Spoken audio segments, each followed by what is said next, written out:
about Cummins India because that's also buzzing away in trade, almost trading at the day's highest point. And this is after its Q4 numbers, but also commentary came in from their con call that was just there a short while ago. Vamakshi is joining in with us to give us the latest on this front.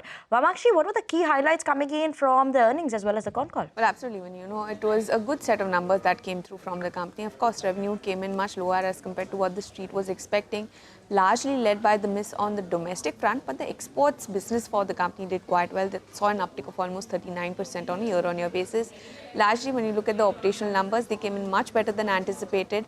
Keep in mind that in the same quarter last year, there was a one-time gain. Therefore, the margins looked higher last year. And we were expecting a significant contraction this time around in the margins, but that has not really panned out. The contraction in margins is not as worse as one would have expected.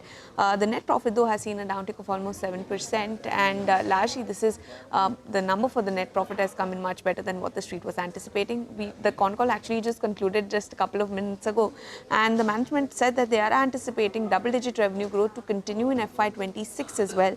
They endeavour to sustain as well as slightly improve the margins. This is the gross margins that I'm talking about in FY26. However, they are cautiously optimistic on their demand outlook. Keep in mind that they have said that the pricing could take 1 to 2 quarters to settle completely, and the competitive intensity out here has picked up, but largely they have been able to hold on to their prices, which bodes well from a margin perspective. Capex will be in the same range as seen in FY25. So largely those were some of the important takeaways that have come through from the con call. Resultantly, the stock is trading higher. Well, the street likes what the management has said in the earnings call. The stock had surged to the highest point of the day at Cummins India, almost 6% higher now on the stock. Vamakshi, thanks a lot for that. By the way,